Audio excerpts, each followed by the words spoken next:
जौने नगरिया में राम जी पढ़ले लिखले, ओही नगरिया में भगतन के भीड़ बैठल बा।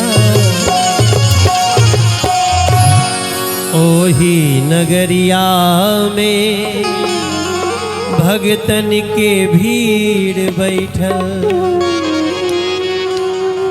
जौने नगरिया में वामन अवतार भइल, तीन डेग में तीनों लोकन के नाप लिहले। ओही नगरिया में कथा श्रवण खातिर दिल्ली से भाग के मनोजवो आज बैठल बा। ओही नगरिया में मनोजो आज बैठल। छोटी उम्र में जे राम जी के मांग लिहले, दशरथ के आंसू के। छोटी उमरिया में जे राम जी के मांग लिहले, दशरथ जी के आंसू भी रोक नहीं पावल हो। गुरु जी, मैं कभी कभी सोचता हूं, जब विश्वामित्र जी गए होंगे राम जी को लक्ष्मण को मांगने के लिए, अगर हमारा आपके बच्चा 15-16 साल में हॉस्टल में पढ़े खातिर घर से बाहर जाए तो लागेला कि करेजा निकल गए। और वही छोट उम्र में एगो महात्मा, एगो मुनि, एगो सिद्ध पुरुष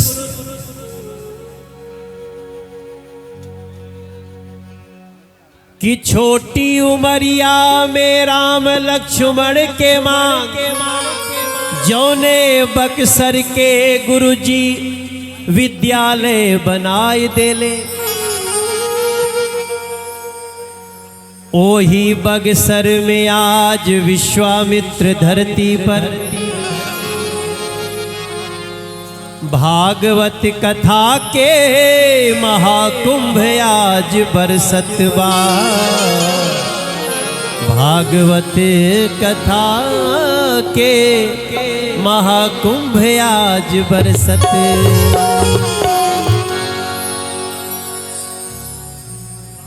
कि कितनी सुहावन सुंदर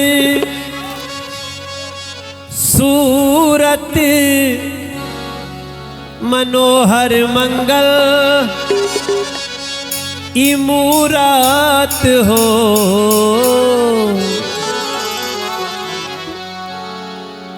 कितना सुंदर मुहूर्त बा, कितना सुंदर मूरत बा। हमनी के बिहार में मेहरारू अपने पति के सैया जी कहेली, बलम जी कहेली, राजा जी कहेली। वही भाव में हमरा तो इतना सुंदर लागता कि कितनी सुहावन सुंदर सूरत, मनोहर मंगल मूरत हो। ए राजा जी, ए राजा जी, हे राजा जी, ए करे तरह जरूरत मूरत खूबसूरत हो। हे राजा जी, ए करे तरह जरूरत मूरत खूबसूरत हो। कितनी सुहावन सुंदर सूरत, मनोहर मंगल मूरत, मनोहर मंगल मूरत हो। हे राजा जी, कितना सुंदर लागता। आप लोग जब कथा सुनब जा तो सुनत सुनत अपने बच्चन खातिर मांगब जा कोई कही कि हमरा बुझाता बबुआ जीएम होई है, तो कोई कही ना ना ना ना ई डीएम होई है हो। लेकिन सपना तो देखई के चाहिए। हमसे कई लोग पूछेला कि के कहता कि जीएम होई है, के कहता डीएम होई है। अरे भाई घर में बच्चा पैदा होला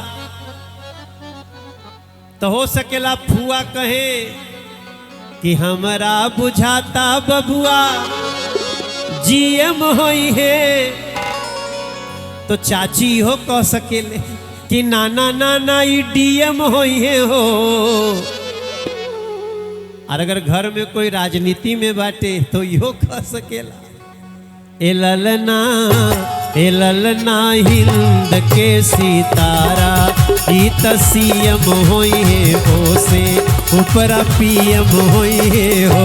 ए ललना हिंद के सितारा ई त सीएम होई है हो, से ऊपरा पीएम होई है हो। ए ललना हिंद के सितारा ई त सीएम होई है हो, से ऊपरा पीएम होई है। इच्छा तो अनंत बाटे गुरुजी। और हमनी के यहाँ आप तो जौने स्थान पे कथा कर रहल बानी, आप कथा कर रहे हैं गुरुजी। अब आप समझ ले, जब आप राम जी से पूछे जनकपुर के नारी गा सकते हैं, तो मनोज तिवारी के शंका नहीं कि आप भोजपुरी अच्छा से समझता है, मगर आप ब्रज भाषा के सिरमौर हैं गुरुजी। आपको पूरे संसार में एक बार ब्रज भाषा के लिए तालियां बजा दो हमारे बक्सर के भैया लोग, दीदी लोग। लेकिन गुरुजी हमारे यहाँ बच्चा पैदा होता है ना, तो ये भी कहते हैं कि बबुआ हमार महाराज होई है, राजा धीराज होई है हो। आप तो सनातन धर्म के लिए पूरे विश्व के सनातनियों के आप एक आशा के केंद्र बन गए। मैं सांसद हूं, लेकिन मैं भी आपके बाद से सांसद के रूप में कुछ निकाल रहा हूं। आपने कहा सनातन बोर्ड बनेगा, हम भी कई इंतजार करी गुरुजी, जरूर बनेगा, जरूर बनेगा। अभी जरा पीछे का इलाज कर ले हम लोग। पीछे का भी तो जो जिसकी तबीयत खराब है उसका इलाज होना जरूरी है ना भैया। लेकिन हमनी के गांव में बचपन में कहल जाला कि बबुआ हमार महाराज होई है, राजा धीराज होई है हो। ए ललना धातु मीरा पोखराज होई है, सिरवा के ताज होई है हो। ए ललना धातु मीरा पोखराज होई है, सिरवा के ताज होई हो। ए ललना धातु मीरा पोखराज होई है, सिरवा के ताज होई है। हमारे यहाँ शिक्षा का भी बड़ा मान्यता है गुरु। लोग ये भी कहेला कि होई है वाइस चांसलर यूनिवर्सिटी के, मेयर लंदन सिटी के नु हो। ये भी प्रार्थना करते हैं ए ललना होम सेक्रेटरी गवर्नमेंट के ता हीरा अपना मिट्टी के नु। ए ललना होम सेक्रेटरी गवर्नमेंट के ता हीरा अपना मिट्टी के नु हो। ए ललना होम सेक्रेटरी गवर्नमेंट के ता हीरा अपना मिट्टी के। आपकी कथा बिहार में हो रही है गुरुजी, और बिहार में लोग बचपन से अपने बच्चे को कहते हैं कि मुनि जी के जैसन बाबू,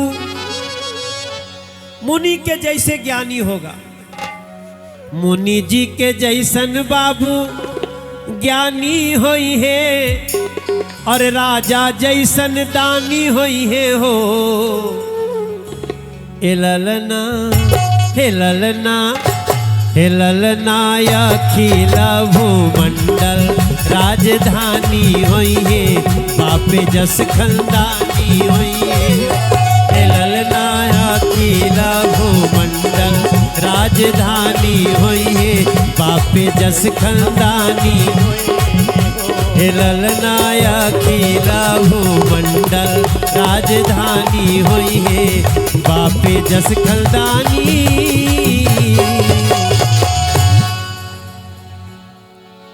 सबके मन में बहुत कुछ रहेला, और हमनी के भजन में एकर भाव भी मिलत रहेला। हमारे यहाँ एक बहुत प्रसिद्ध गीत गवाता, अभी नवरात्र बीतल बाटे, यहाँ बैठा हर आदमी जानता है गुरुजी गीत। हमार माई हमरा के सिखौले रहे कि निबिया के डाढ़ मैया डालली झूलुआ हो, कि झूली रे झूली ना। हम ठीक कलिए ना, आप लोग के याद बा ना? केकरा केकरा याद बाटे एक बार हाथ उठा के बता दे, और सब लोग मिलके गावे की कि मैया मोरी गावेली गीतिया हो, कि झूली झूली ना। मैया मोरी गावेली गीतिया हो, कि झूली झूली ना।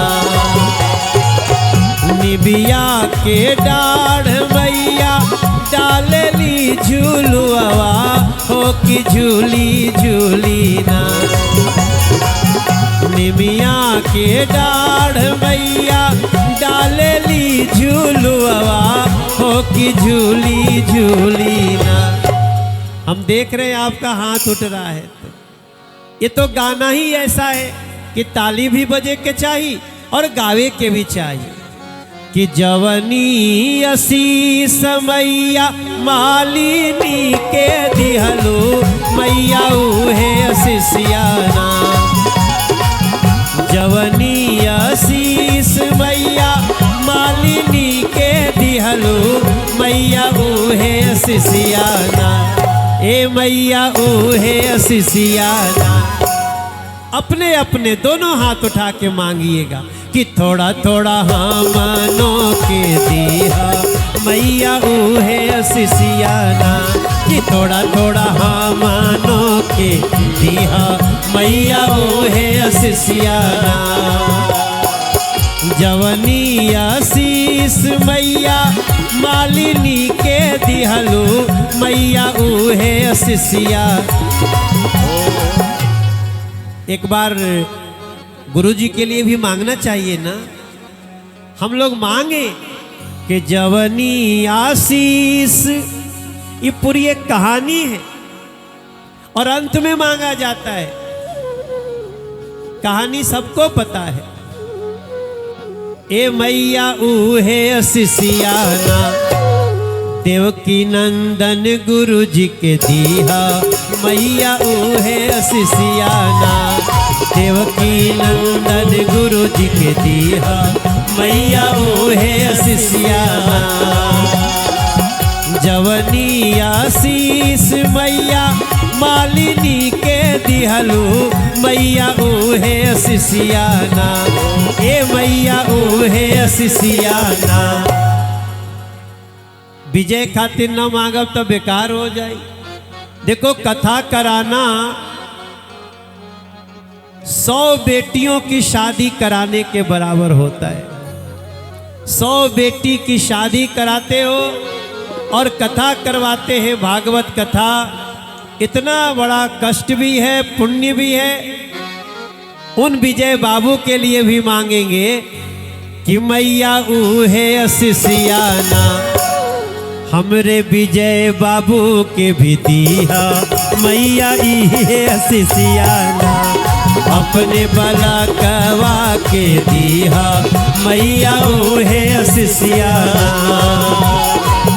मैया के महिमा गावे पावे सुख जहनवा हो बजनवा बाजे ना आज बगसर आंगनवा हो बजनवा बाजे ना बगसर के पावन आंगनवा हो बजनवा बाजे ना निमिया के डाढ़ मैया डालेली झूलुआ हो की झूली झूली ना कि मैया मोरी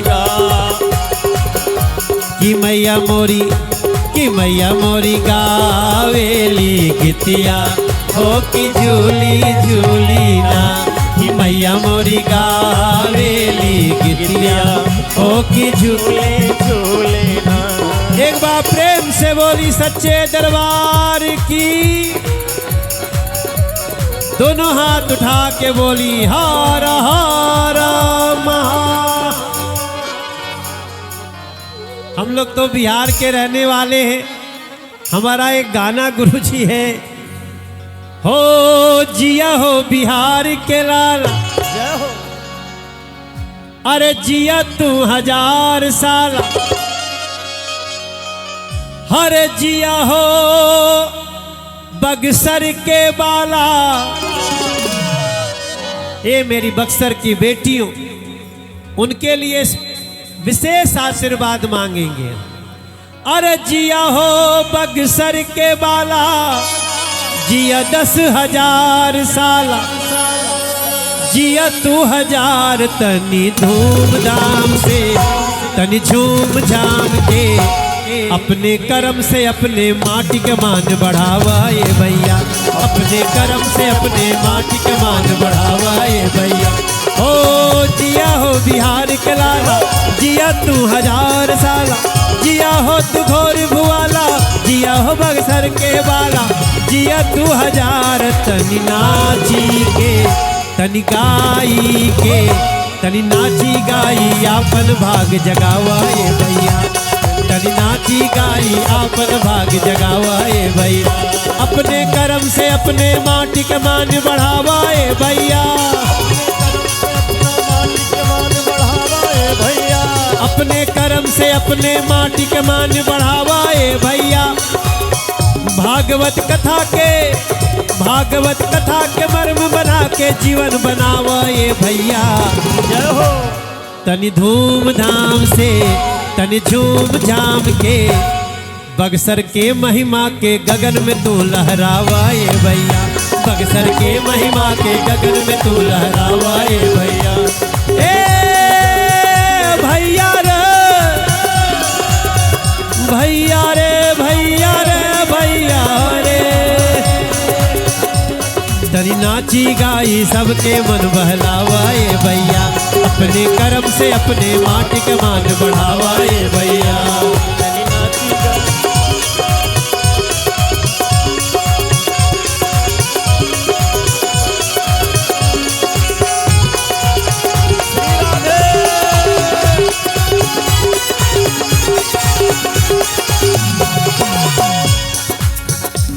हमारे मन में एक भाव आ रहा है कि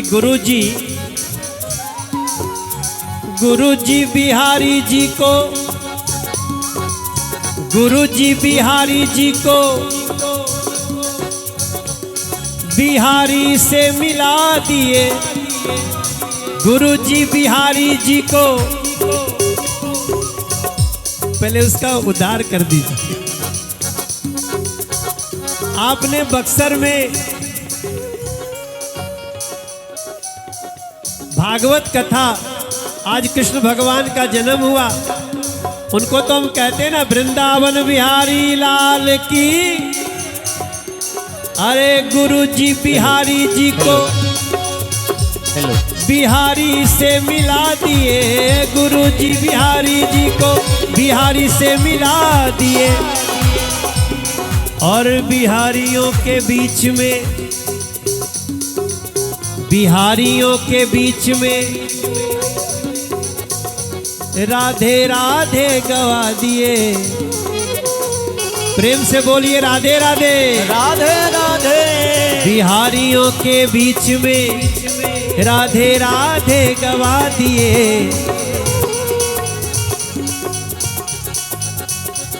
इस भाव को दुनिया के भीतर फैलावा ए भैया, एह भाव के दुनिया के भीतर फैलावा ए भैया।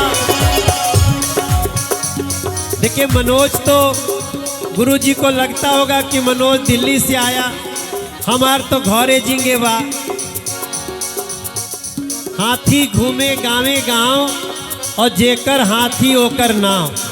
हमरा से कोई पूछेला मनोज तिवारी तो कहाँ के रहने वाले हो, तो मैं क्या बोलूँगा, मैं बक्सर का रहने वाला, मैं शाहाबाद का रहने वाला, मैं कैमूर का रहने वाला। ये जो जिला है गुरुजी, इसका पुराना नाम शाहाबाद होता था, उसी में से 4 जिला बन गया। एक जिले में हम आते हैं, लेकिन जब हम कहीं मान लो हम दिल्ली में बैठल बानी तो लोग बक्सर कहला से जल्दी चिन्हेला। हमरे माथा पे बक्सर लिखाए गइल बा। हमरे माथा पे बक्सर लिखाए गइल बा। हमरे माथा पे एगो बक्सर के लइका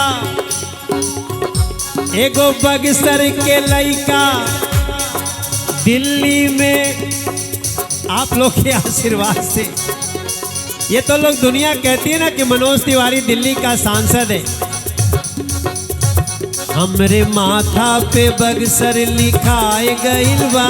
हमरे माथा पे बक्सर लिखाए गइल बा। बक्सर वाला ही दिल्ली में छाए गइल बा। हमरे माथा पे बक्सर लिखाए गइल बा। हमरे माथा पे बक्सर लिखाए गइल बा। देखिए हम आपसे प्रार्थना करब, वैसे तो गुरुजी आज सीता जी के विवाह के कथा कहत रही हैं, लेकिन हमन के याद रखे के चाहिए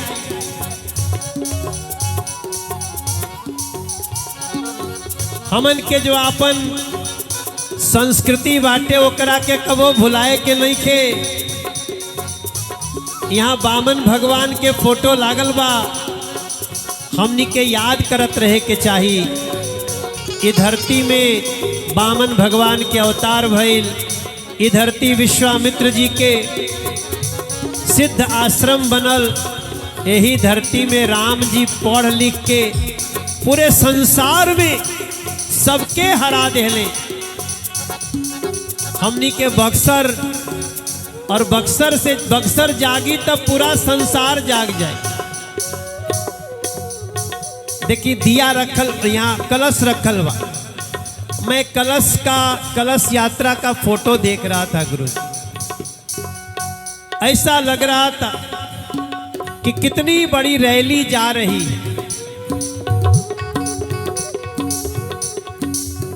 जब भी कभी कथा हो के कलश में जरूर कलश लेके जाए आप, और जात जात गावत रहे के चाहिए। का गावे के चाहिए?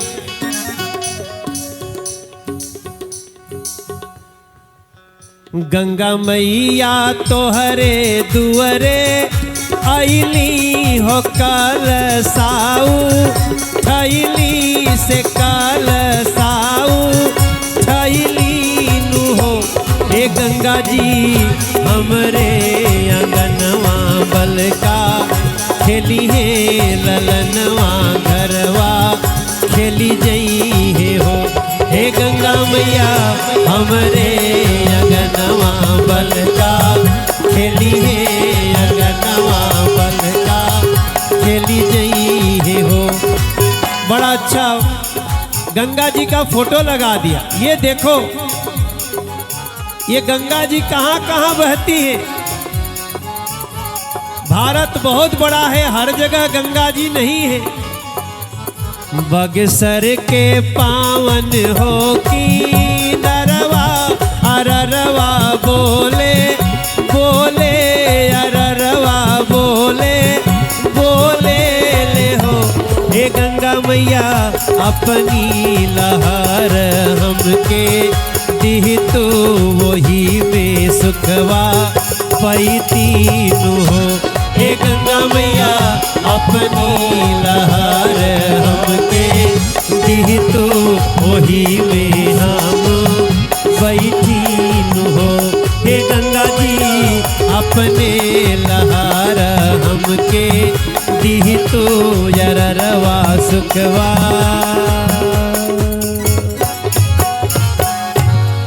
प्रेम से बोली गंगा मैया की।